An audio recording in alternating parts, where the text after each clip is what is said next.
তো আজ আমরা আলোচনা করব ত্রিকোণমিতি নিয়ে। তো মনে করো যে একটা জায়গা বা একটা ভূমি বা গ্রাউন্ড, তার উপরে একটা বিল্ডিং আছে। এরকম, এটা হচ্ছে একটা গ্রাউন্ড। এই গ্রাউন্ডের উপরে একটা বহুতল বাড়ি আছে। এই হচ্ছে সেই বহুতল বাড়ি। এইবার মনে করো বাঁদিক থেকে সূর্যের আলো এসে পড়ছে। বাঁদিক থেকে সূর্যের আলো এসে পড়ছে। তাহলে এইবার লক্ষ্য করো যে এই যে সূর্যের আলোক রশ্মিটা এসে পড়েছে, এটাকে যদি আমরা এইভাবে বাড়িয়ে দিই, দেখো এই বাড়িয়ে দিলাম, তাহলে এই যে বিন্দুটাতে, এই পয়েন্টটাতে, এখানে যদি কোনো ব্যক্তি দাঁড়িয়ে থাকে, সে কি সূর্যকে দেখতে পাবে? সে কিন্তু সূর্যকে দেখতে পাবে না। কেন? না, এই যে বহুতল বাড়িটা বা বিল্ডিংটা, সেটা ঢেকে রেখেছে, সূর্যের আলোকে আসতে দিচ্ছে না। তাহলে আমি এই গ্রাউন্ডের কোন জায়গাতে দাঁড়ালে সূর্যকে দেখতে পাবো? খুব ভালো করে লক্ষ্য করো যে আমরা যদি এই পয়েন্টে দাঁড়াই, তাহলে আমরা সূর্যকে দেখতে পাবো। এই পয়েন্টে অথবা এই পয়েন্টের ডান দিকে যে কোনো স্থানে যদি আমরা দাঁড়াই, তাহলে কিন্তু আমরা সূর্যকে দেখতে পাবো। এইবার এইবার যেটা খুব ভালো করে লক্ষ্য করো যে এই যে সূর্যের আলোক রশ্মিটা, এটা ভূমির সাথে একটা কোণ উৎপন্ন করেছে। এই কোণটাকে মনে করো, কত ডিগ্রি হতে পারে নিশ্চিত করে বলতে পারছি না, তবে মোটামুটি ধরো যদি এটা 40 ডিগ্রি কোণ হয়, মনে করো 40 ডিগ্রি, তো এটা 40 ডিগ্রি অ্যাঙ্গেল উৎপন্ন করেছে। আর এই পয়েন্টটা যেখানে ধরো বিল্ডিংটা গ্রাউন্ডকে টাচ করেছে, সেই পয়েন্টটাকে যদি আমি বলি ও, আর এই যে পয়েন্টটা, এই পয়েন্টটাকে বলছি মনে করো এ, তাহলে ও এ, এই ডিস্টেন্সটা, এই দূরত্বটা আমরা সহজেই পরিমাপ করতে পারবো। জমির ওপরে ফিতে দিয়ে আমরা এই এই এই ডিস্টেন্সটা আমরা খুব সহজেই পরিমাপ করতে পারবো। তো মনে করো এই ডিস্টেন্সটা হচ্ছে 500 মিটার। এই ডিস্টেন্সটা আমরা পরিমাপ করে পেলাম 500 মিটার। এই দুটো পরিমাপ যদি জানা থাকে, অর্থাৎ এই কোণটা, মনে করো এই এই পয়েন্টটাকে আমি বলছি বি, একদম বিল্ডিং এর উপরের পয়েন্টটাকে, শীর্ষবিন্দুটাকে বলছি বি। তাহলে আমাদের কি কি জানা রয়েছে? আমরা খুব সহজেই যেটা পরিমাপ করতে পারবো সেটা হচ্ছে অ্যাঙ্গেল ও এ বি। এই কোণটাকে আমরা খুব সহজেই পরিমাপ করতে পারবো। আর এই যে ডিস্টেন্সটা, অর্থাৎ ও এ ডিস্টেন্সটা, এই ডিস্টেন্সটা আমরা খুব সহজে পরিমাপ করতে পারবো। তাহলে এই দুটো পরিমাপ যদি আমাদের জানা থাকে, তাহলে আমরা বিল্ডিং এর উপরে না উঠেই, আমরা একদম ভূমিতে দাঁড়িয়েই আমরা বলে দিতে পারবো বিল্ডিং এর উচ্চতা কত।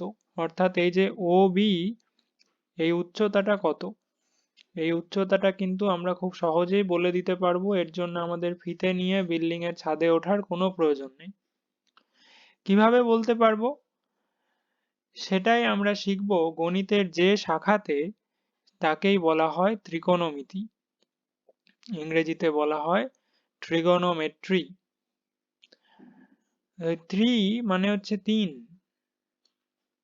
কোণ মানে বোঝাই যাচ্ছে যে কোণ বলতে আমরা এই যে যেটা আমরা পরিমাপ করছি কোণ, তাহলে 3টে কোণ। আর মিতি মানে হচ্ছে পরিমাপ। তাহলে 3টে কোণ কোথায় থাকে? ত্রিভুজে থাকে।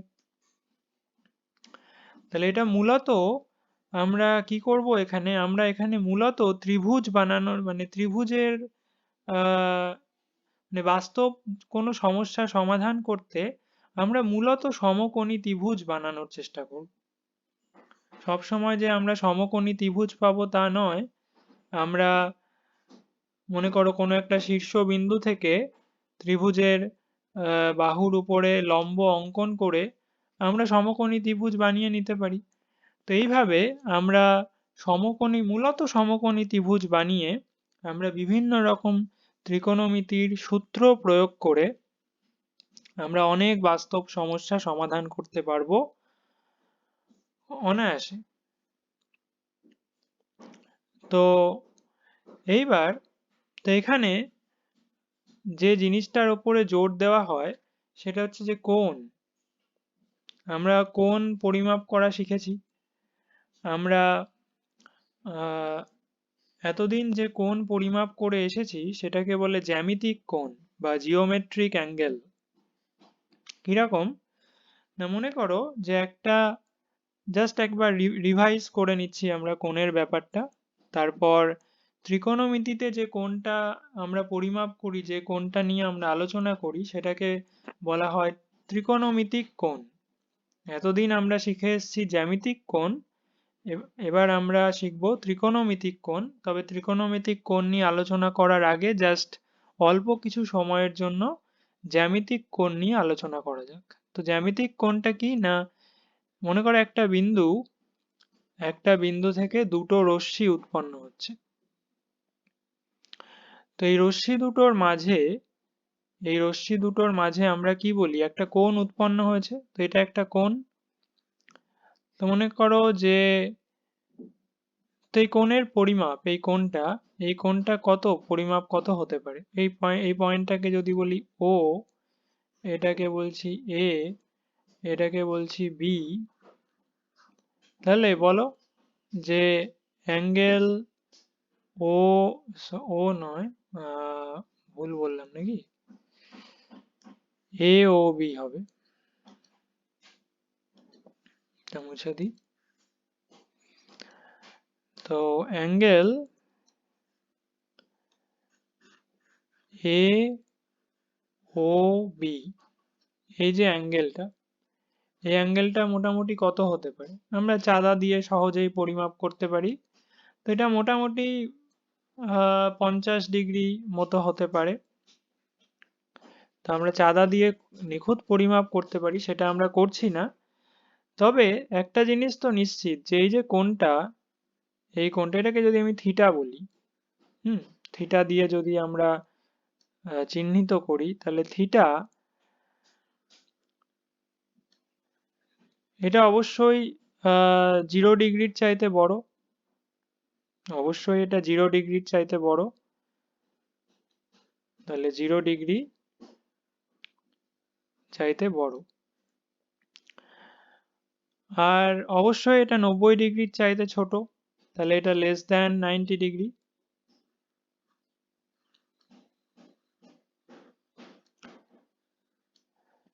তো এই যে কোণগুলো যারা 0-র চাইতে বড়, 90-এর চাইতে ছোট, এদেরকে কি বলা হয়?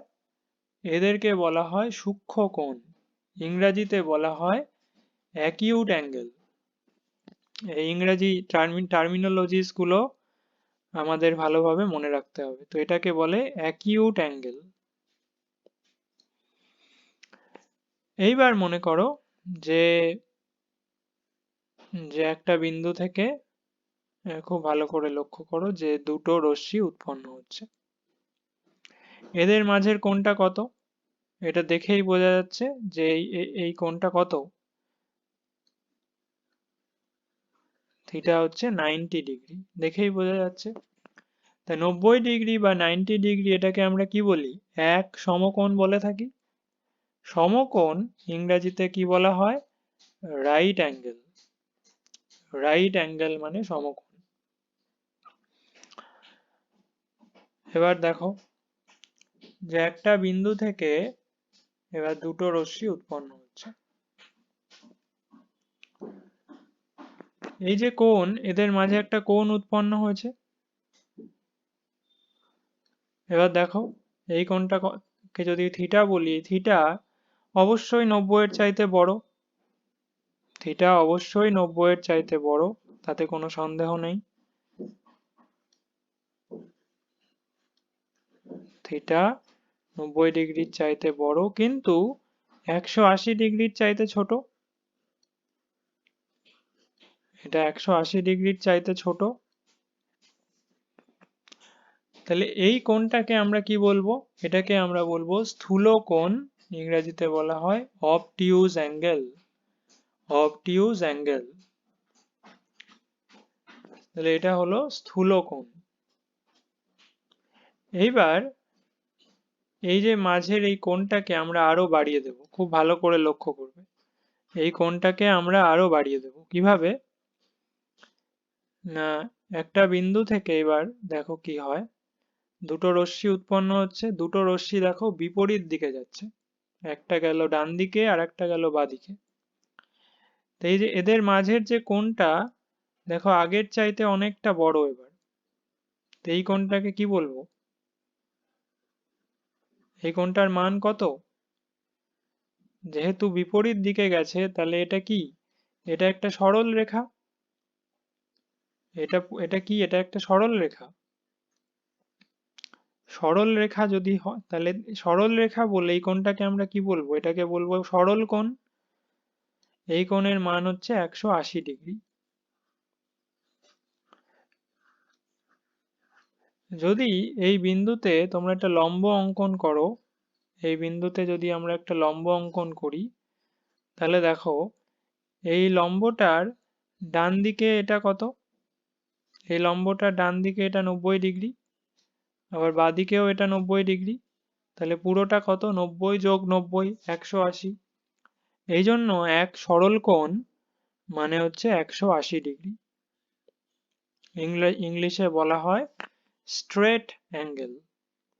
Straight angle. এবার আমরা থিটাকে আরো বাড়িয়ে দেব।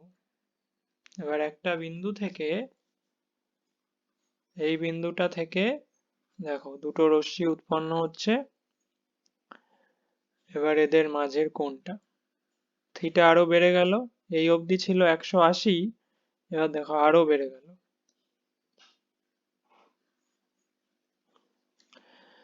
এই যে 180-র চাইতেও এটা বড়, 180-র চাইতেও বড়, সেই কোণটাকে বলা হয় প্রবৃদ্ধ কোণ। ইংলিশে বলা হয় রিফ্লেক্স অ্যাঙ্গেল।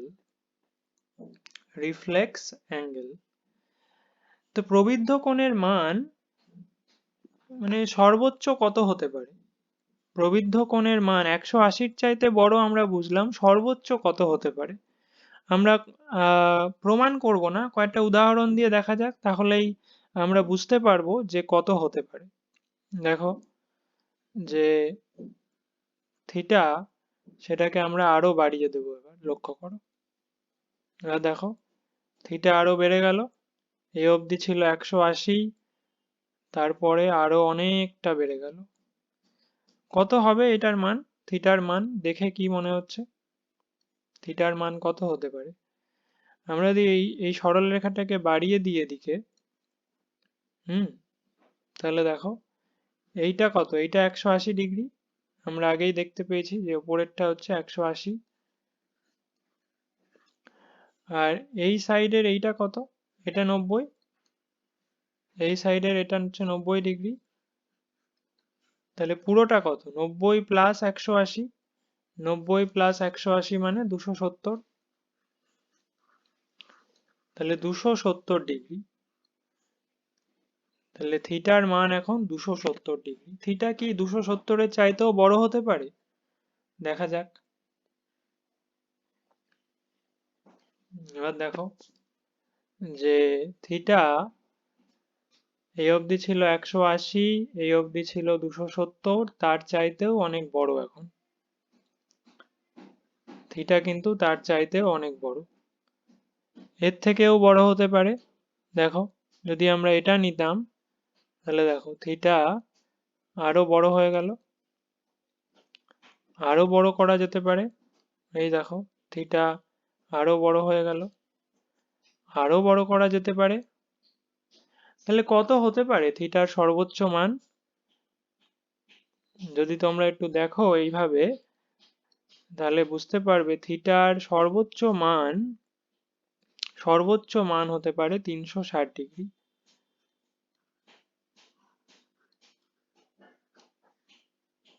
যা যা আমরা আলোচনা করলাম সেটার ভিত্তিতে তোমরা যদি একটু ভাবার চেষ্টা করো তাহলেই বুঝবে যে থিটার সর্বোচ্চ মান জ্যামিতিক কোণ বা জিওমেট্রিক অ্যাঙ্গেলের সর্বোচ্চ মান হতে পারে 360 ডিগ্রি। এইবার দেখো যে এতক্ষণ আমরা আলোচনা করলাম যে জিওমেট্রিক অ্যাঙ্গেল নিয়ে। এইবার লক্ষ্য করো, এবার আমরা আলোচনা করব ত্রিকোণমিতিক কোণ বা ট্রিগোনোমেট্রিক অ্যাঙ্গেল নিয়ে।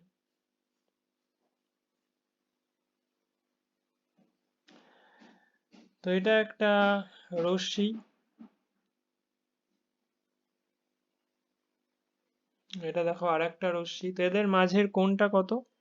এদের মাঝের কোণ হচ্ছে 90 ডিগ্রি, দেখেই বোঝা যাচ্ছে। এইবার এই যে রশ্মিটা, আমি এই রশ্মিটার কথা বলছি, এটাকে বলছি ধরো এ বি। এই যে ও বি রশ্মিটা, এই রশ্মিটাকে আমরা এবার খুব ভালো করে লক্ষ্য করবে, ঘড়ির কাঁটার দিকে ঘুরিয়ে দেব। ঘড়ির কাঁটা যেদিকে ঘোরে সেই দিকে ও বি রশ্মিটাকে আমরা ঘুরিয়ে দিচ্ছি। দেখো ঘুরে গেল। কত ডিগ্রি ঘুরলো? দেখেই বুঝতে পারছো 90 ডিগ্রি ঘুরলো। তাহলে ঘড়ির কাঁটার দিকে যখন ঘুরবে তখন আমরা কি বলে থাকি? ঘড়ির কাঁটার দিকে যখন ঘোরে তখন আমরা বলে থাকি যে ঋণাত্মক কোণ উৎপন্ন করেছে। ঘড়ির কাঁটার দিকে 90 ডিগ্রি ঘোরাকে আমরা বলবো যে রশ্মিটা -90 ডিগ্রি ঘুরেছে। মাইনাস থাকলেই বুঝবে ঘড়ির কাঁটার দিকে।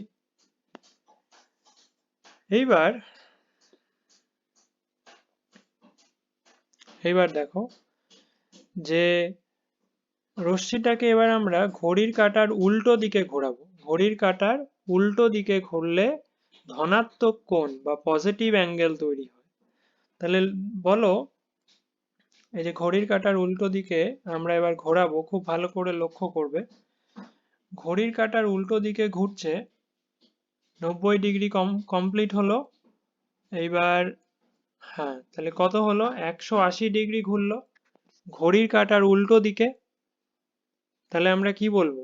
যে ঘড়ির কাঁটার উল্টো দিকে 180 ডিগ্রি ঘুরেছে, তাই আমরা বলবো +180 ডিগ্রি। প্লাস না দিলেও চলবে, তবে প্লাসটা দিলাম এই জন্য, এটা বোঝানোর জন্য যে এটা ঘড়ির কাঁটার উল্টো দিকে ঘুরেছে।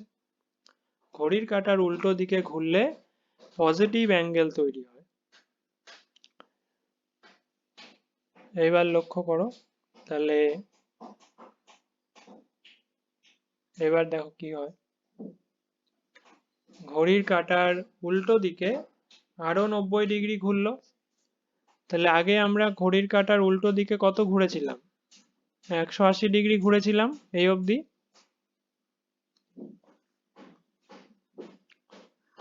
180 ডিগ্রি অবধি ঘুরেছিলাম। তারপরে আমরা ঘড়ির কাঁটার উল্টো দিকে আরো 90 ডিগ্রি ঘুরলাম। তাহলে এর আগে আমরা ঘুরেছিলাম +180 ডিগ্রি। এখন আমরা আরো অতিরিক্ত +90 ডিগ্রি ঘুরলাম। তাহলে মোট কত ডিগ্রি ঘুরলাম আমরা? মোট আমরা ঘুরলাম +270 ডিগ্রি। প্লাস কেন? বিকজ ঘড়ির কাঁটার উল্টো দিকে আমরা ঘুরছি, মানে অ্যান্টি ক্লকওয়াইজ। অ্যান্টি মানে বিপরীত, ক্লকওয়াইজ মানে ঘড়ির কাঁটার দিকে, তাহলে অ্যান্টি ক্লকওয়াইজ মানে ঘড়ির কাঁটার উল্টো দিকে। এবার দেখো, তাহলে আমরা +270 ডিগ্রি ঘুরেছি। এইবার আমরা ঘড়ির কাঁটার উল্টো দিকে যাচ্ছি। কত ডিগ্রি গেলাম ঘড়ির কাঁটার উল্টো দিকে? আমরা আরো 90 ডিগ্রি চলে গেলাম। তাহলে এটা কি +90? তাহলে আগে ছিল কত? আগে ছিল +270,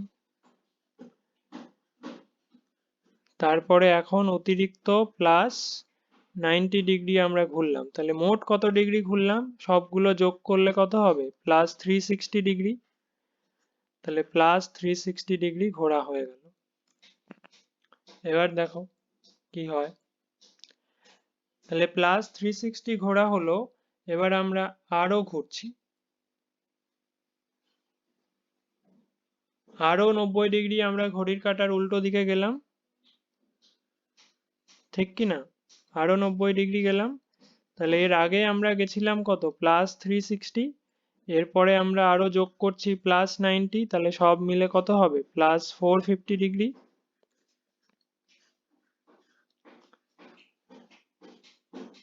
তাহলে এইভাবে আমরা ঘুরতেই পারি আরো অনেক। তাহলে এই যে ত্রিকোণমিতিক কোণ, এটার সর্বোচ্চ মান কিন্তু 360 ডিগ্রি নয়, এটা অনেক বেশি হতে পারে। ঘড়ির কাঁটার দিকে বা ঘড়ির কাঁটার উল্টো দিকে আমরা কতবার ঘুরছি তার উপর নির্ভর করবে। যদি আমরা একবার ঘড়ির কাঁটার উল্টো দিকে যদি আমরা একবার চক্কর মারি, তাহলে সেটা হচ্ছে 360 ডিগ্রি। সেটা আমরা দেখলাম অলরেডি, আমরা সেটা দেখেছি। যদি আমরা 10 বার চক্কর মারি তাহলে কি হবে, ইন্টু 10, তাহলে 3600 ডিগ্রি হয়ে যাবে তখন।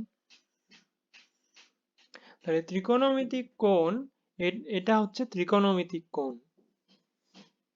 ত্রিকোণমিতিক কোণে কি হয়, রশ্মির ঘূর্ণনের ফলে কোণ উৎপন্ন হয়। জ্যামিতিক কোণটা কিন্তু অন্যরকম ছিল। জ্যামিতিক কোণটা কি ছিল না, একটা বিন্দু থেকে যদি দুটো রশ্মি উৎপন্ন হয় তাহলে তাদের মাঝে জ্যামিতিক কোণ তৈরি হচ্ছে।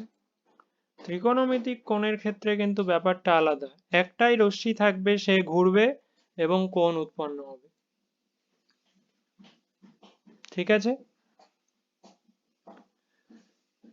তাহলে এই পর্যন্তই আজকের সেশনে।